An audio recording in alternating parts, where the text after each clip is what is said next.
Legend has it that there was a bronc that couldn't be rode and a cowboy that couldn't be throwed.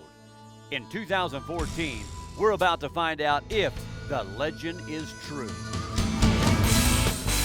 This is Professional Rough Stock.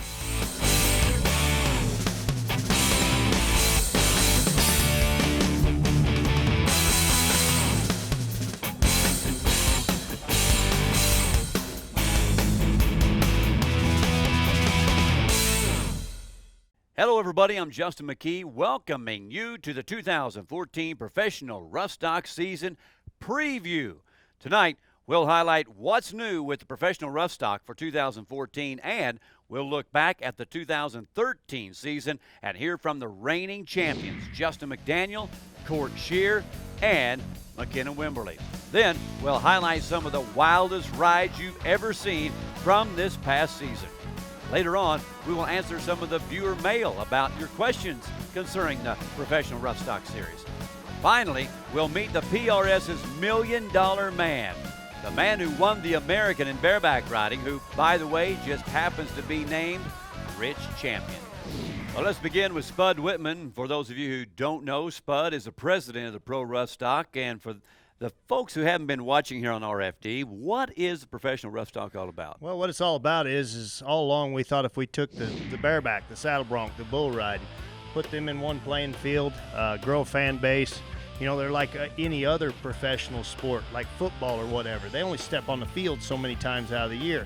So the idea is let's have some really big events in some really neat locations and have a fan base where people want to come see it. This year, you know, we're not only west of the Mississippi, we're east. A lot, yes. We like going east. You know, that crowd's totally different. They're into it. We'll be in places like Chicago, Jacksonville, Florida. When you go east of the Mississippi, what are the crowds like? You know, I got a kick out of it last year, Lexington, Kentucky. Lexington's a great spot, one of the best tour stops. Those guys are PRS fans back there. They're all over that.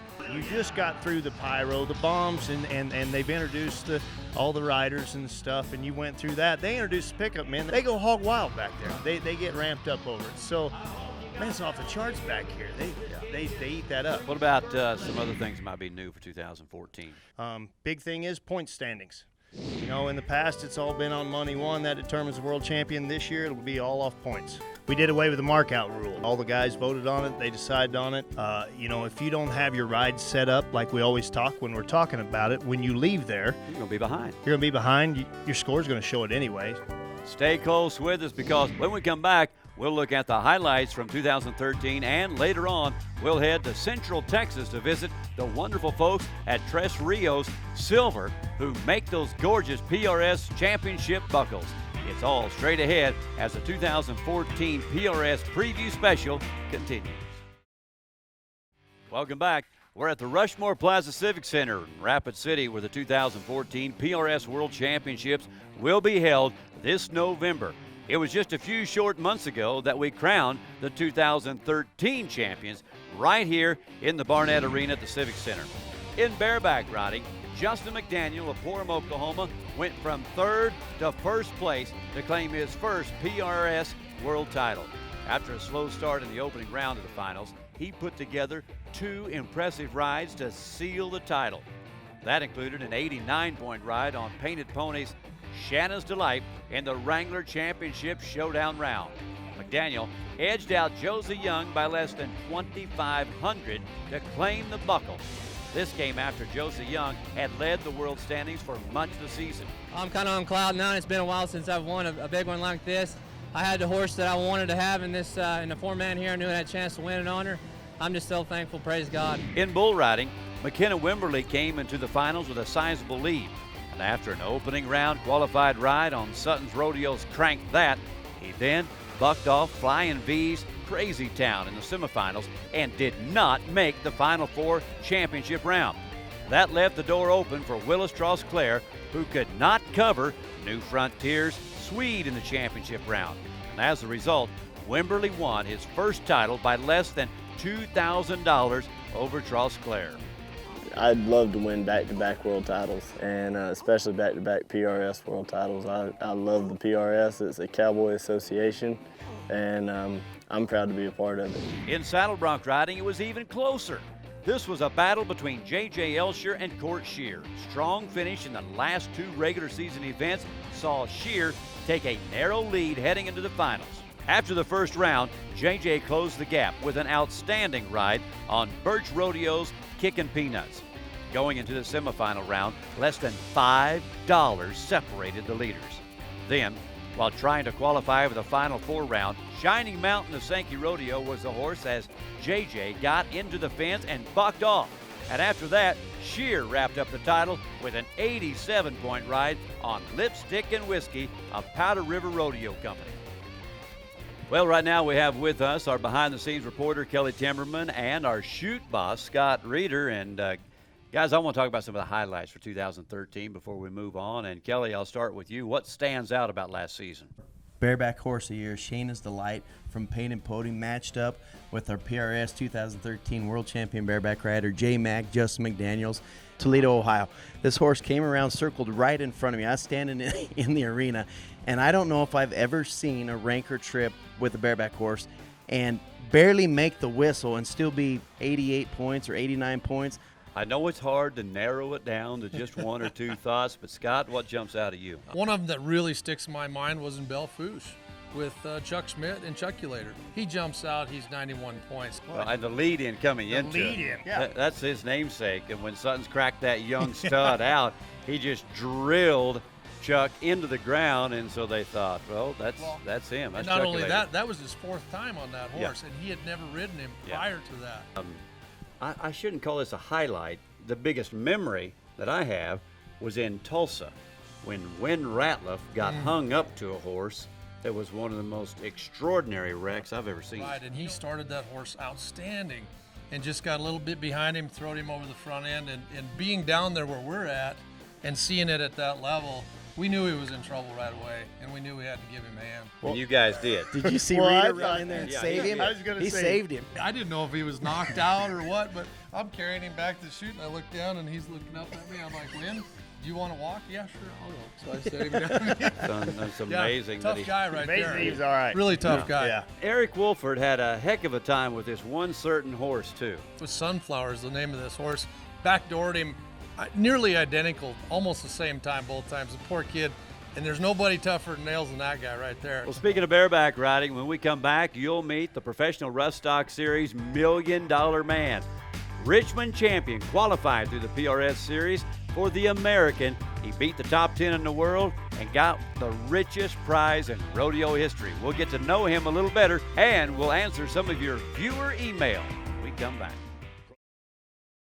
Welcome back to our 2014 PRS Preview Show. We'd like to take some time to answer some of your questions that come through the website at proroughstock.com. Now, most of the questions are either about livestock or the Cowboys, and we got a little bit of both here, Scott. And I want to start with Sarah in Toledo, Ohio. What makes a horse or bull buck? Does it have to do with the flank strap? Well, it does and it doesn't. All of this stock nowadays, most of it has all come from a Born to Buck program. These guys raise this stock for bucking purposes. Now the flank strap is just on there as kind of a thing that'll go ahead and tickle them. They just want to kick it off. Doesn't hurt them by any means. Everything is covered with sheepskin. Yeah, that flank strap is on just tight enough it won't come off, but Yep. loose enough they think they can kick it off. If they jump, they think they can kick it off. So that makes the kick a little snappier. Yep. All right, here's another one from Daniel in Bend, Oregon. How old are the bucking animals when they start their career, and when do they retire? You know, in the bull riding and in the horse riding, it's a little bit different. Bull riding, they can start those bulls a little bit younger, normally 2 or 3 years old. And, you know, they'll have a pretty good career when they get to 12, 13 years tops. Now, in horse riding, it's a little bit different. They like to have those horses just a little bit more mature, a little bit bigger, and maybe filled out a little bit more before they buck them very Well, a much. horse is just later maturing than, Yep. than a bull Yep. is. Now, we've seen horses, and outstanding horses, they'll buck into their 20s. Yeah. You know, so they can have a long career. Now Hawkeye Henson joins us here, and we've got some saddle bronc riding questions. Leela from Shawnee Mission, Kansas. I heard Hawkeye use the term X and 2 when talking about the bronc rider's rein. What does that mean? Okay, when you're in the chute, usually after you pull your front cinch, while you're waiting to get your back one, you have somebody hold his head straight. And when you pull your rein back across the swells like this right here with your thumb out means average rein. That's X. So if I say X and 3, that'll mean X and 3. I might say X and 5. You know, that'd mean that much. That means I'd take my rein right there. Also, when you hold on to a bronc rein, most people do it with their fingers split like this because you can get a pinch on it and hold it. If you do it this way, if one pulls on you, see what it does to my little finger? It's easier for them to get it out of your hand. So most of us did it this way. All right, and as we talk about that, I'm going to ask you a question. A lot of people wondering, why do you need a different measurement on the rein? Well, as you well know, Justin, some horses put their head way down. Some horses keep their head way up. Usually it's not a trait of a horse to buck one time with his head down, the next time with it up. So you ask somebody, hey, this bucking horse I got, how much rein does he take? Yeah. Oh, he takes a hand or X and 4. Yeah. Well, if that was a wrong measurement and this horse didn't take his head, I'd be riding across there with it like this. And if you can't get any lift, you can't hold on to your saddle. But to me, a high-headed horse is harder to ride if he really bucks because you can't get underneath that rein, get that lift. Now we'll bring in world champion bareback rider Kelly Timberman for this one, and we're going to talk bareback riding. But, man, you're looking sharp. Thank you. Man, Thank you. Matter of fact, You talk so good, I figured I'd try to outlook you. I'm going to have to put my jacket on here to keep up with you. All right. Hang on. There we go. Now we're ready. All right. Got some questions for you. That'll work. Thomas in Wichita, Kansas. I hear the announcers using the term rigging. What exactly is the rigging? This is the suicide part. This is what the jockey hangs on to. This is what we have. This is a Barstow high lift, they call it, and this is one of the most prolific riggings that are used throughout the world in rodeo and bareback riding. Basically, the rigging is the whole thing, but this is the handful that you actually hang on to. Bareback rider will put a glove on that has set up binds because physically a guy's not strong enough to hang onto this rigging handle as a horse is bucking and make the correct spring motion. So you got a palm piece, and then there a lot of the old time didn't have this, but a lot of guys have it nowadays. But it's a rear tit, they call it. It basically is a big chunk of leather that's in there that's hard that will sit on the other side of this peak right here in the rigging. So when your hand is wedged in there, and they call it wedging because you have to really work it in there. When you lock your hand back, it will not come out unless you open your hand and work it out of there. So not only is this rigging really smaller than your hand, but but those binds will put that lock or that catch in there. That's the best part about bareback riding. The whole trick, the secret, folks, I'll tell you the secret of bareback riding is you do not nod your head until you're hung up. Yeah. You know, it's suicide. Yeah, that is suicide. Suicide in a bucking chute. That's right. All right. Well, and speaking of bareback riggings, recently we had a chance to visit with one of the top rough stock equipment makers in the U.S., our good friends at Barstow Pro Rodeo. Most people in rough stock have heard of Barstow Pro Rodeo equipment. We send rodeo equipment all over the world. Shafts and gear bags and bareback riggings. Everything that goes along with rough stock. In order to order a bareback rigging, we need to know specifics about their hand size, the way they ride, and then we come up with a handle and body type that is going to be best suited for them. But it is a long process. The majority of the rigging is made from rawhide. In order to shape a handle, you get it wet, you mold it, shape it, get it to the correct size, and then it goes into the drying room. It takes anywhere from 12 to 14 weeks of just drying. Most guys that are going pretty hard, like to the PRS events, they're going to go through about 2 a year. We manufacture any type of bull rope, for adults all the way down to little mutton busters. We're known, I guess, most for as our custom-made bull ropes. Each one is custom-made for an individual. It's always been a venture of Neil's to want to build a bareback rigging for a world champion, kind of like a trophy saddle. Once the PRS came around, he thought that this would be the great opportunity to build some trophies for just rough stock events. Turned out well, I think.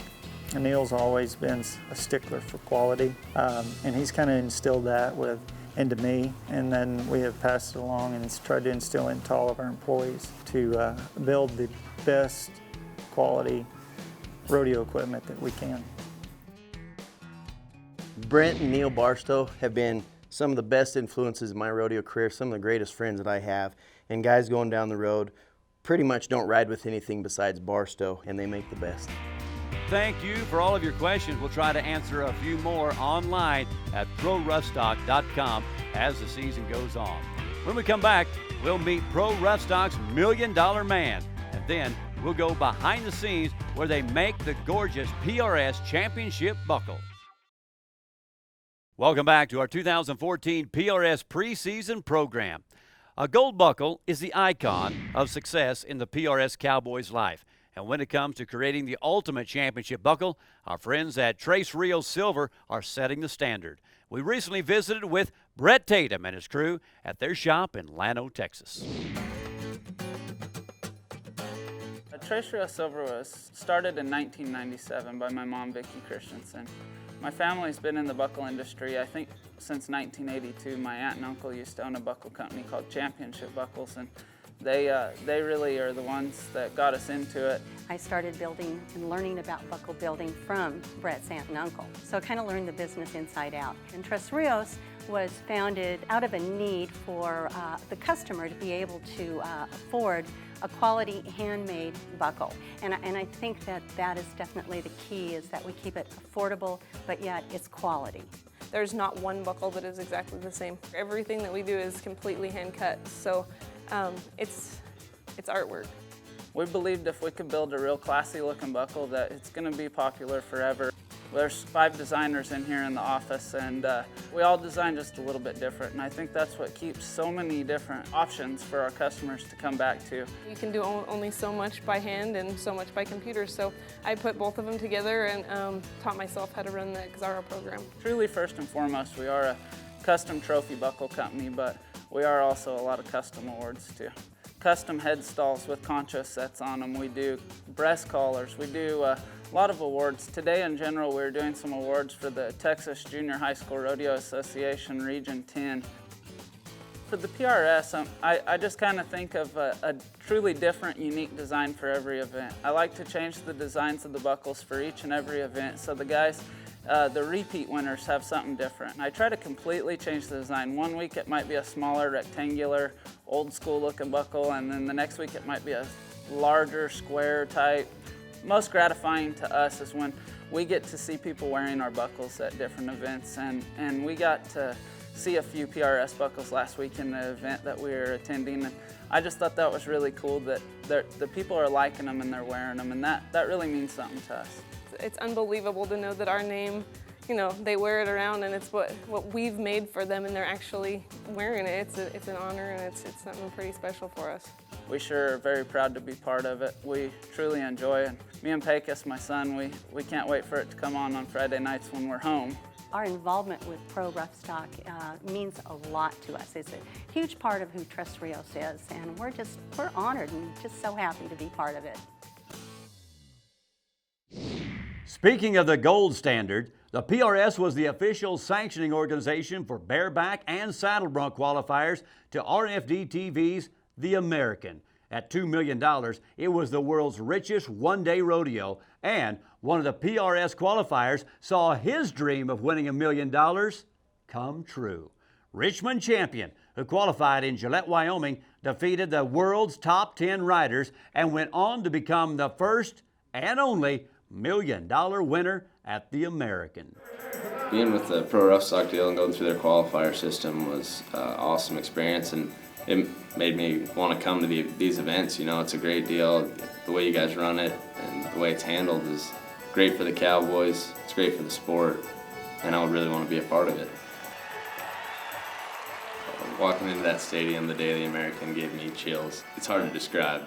You know, I'd never been on a stage that big, and I didn't walk into the arena until I was carrying my rigging out there to put it on a horse. I wanted to make sure I didn't do that, so I just walked straight to the locker room, and man, when I walked out, it lit a whole new fire in me that I'd never had before. Coming into the 4-man and knowing I had Assault, I knew that horse would give me an opportunity to win, because you never know what he's going to do. He's going to buck hard. Everybody knows him. You know, he was bucking a horse of the NFR. When I sat down on him, I never looked outside. I looked straight down the middle, run my hand in. When they said it was okay to go, I slid up and nodded. I didn't ever think about it. But he had a phenomenal day. I I don't know, about the 4th jump, it kind of clicked in my mind that just a little bit that there might be a chance here if he doesn't do something drastic, that I might actually ride him and, you know, be a handful of points. I've never been 90 before, but I felt that if at that time, you know, if you're going to be 90, that's probably what it'd feel like. And yeah, I knew it was going to be a lot. I could have done backflips. I was just pumped, you know, whether I wanted it or not. You know, at that point, riding him was my goal. Felt like I accomplished that really well. And when they told me I won the $1 million, you know, I was just pumped. And inside, I don't know if I showed it, but inside I was really excited. I knew my brother was down on the floor with me, and getting to share that experience with him was awesome. My dad told me I had to spend some of it for fun because they're going to take it anyways. So, and that's hard for me to do because I've always invested my money right back into rodeo. Congratulations to Richmond and best of luck in the upcoming PRS season. Next week, we head a few miles west to the Powder River Basin of Wyoming as we kick off the 2014 season with the annual PRS Buck and Ball. Until then, for all the PRS crew, thank you for watching. I'm Justin McKee. Hope to see you next week.